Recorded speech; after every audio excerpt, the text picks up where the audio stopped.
बिना आदमियत ना इंसान जापे, बिना आप कादल तलवार का।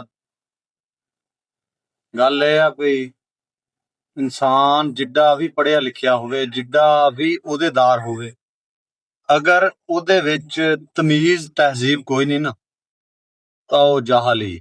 ਉਹ ਜੋ ਮਰਜ਼ੀ ਆ, ਉਹ ਜਿੱਡਾ ਵੀ ਹੈ, ਬੰਦੇ ਗੱਲਾਂ ਕਰਨ ਲੱਗੇ ਨਾ ਦੇਖਦੇ ਨਹੀਂ ਹੈ ਵੀ ਅਸੀਂ ਸਾਡੇ ਮੂੰਹ ਤੇ ਇਹ ਗੱਲ ਪੈਂਦੀ ਆ ਕਿ ਨਹੀਂ ਪੈਂਦੀ।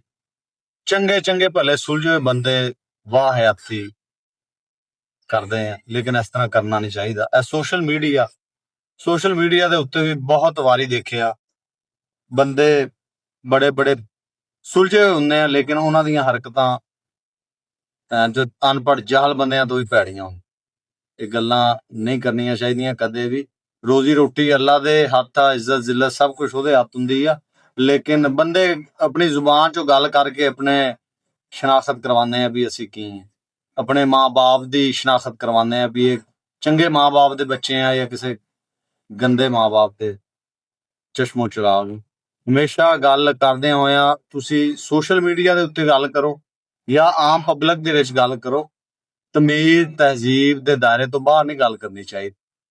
ਬੰਦੇ ਦੀ ਇੱਜ਼ਤ ਭਰਮ ਨਹੀਂ ਹੁੰਦਾ ਇਸ ਗੱਲ 'ਚ। ਬੰਦੇ ਬੜੀ ਵਡਿਆਈ ਲੈਂਦੇ ਆ, ਬਦਤਮੀਜ਼ੀ ਦੀਆਂ ਗੱਲਾਂ ਕਰਨੀਆਂ ਜਾਂ ਵਾਹਿਆਤੀ ਦੀਆਂ ਗੱਲਾਂ ਕਰਨੀਆਂ, ਇਹ ਕੋਈ ਮਨ ਹੀ ਨਹੀਂ ਰੱਖਦਾ। ਇਹ ਸ਼ੋਧੇਪਨ ਦੀ ਤੇ ਘਟੀਆਪਨ ਦੀ ਤੇ ਕਿਸੇ ਗੰਦੇ ਖਾਨਦਾਨ ਖੂਨ ਦੀ ਨਿਸ਼ਾਨੀ ਹੁੰਦੀ ਹੈ। ਹਮੇਸ਼ਾ ਇੱਜ਼ਤ ਨਾਲ, ਇਹਤਰਾਮ ਨਾਲ, ਪਿਆਰ ਨਾਲ, ਮੁਹੱਬਤ ਨਾਲ ਗੱਲ ਕਰੀ ਦੀ ਹੁੰਦੀ ਹੈ। ਇਸ ਗੱਲ ਦੇ ਵਿੱਚ ਬੰਦੇ ਦੀ ਇੱਜ਼ਤ ਆਬਰੂ ਹੁੰਦੀ ਹੈ, ਇਹਦੇ ਵਿੱਚ ਹੀ ਬੰਦੇ ਦੀ ਆਦਮੀਅਤ ਹੁੰਦੀ ਹੈ। ਸੋਚਣਾ ਚਾਹੀਦਾ ਇਸ ਗੱਲ ਦੇ।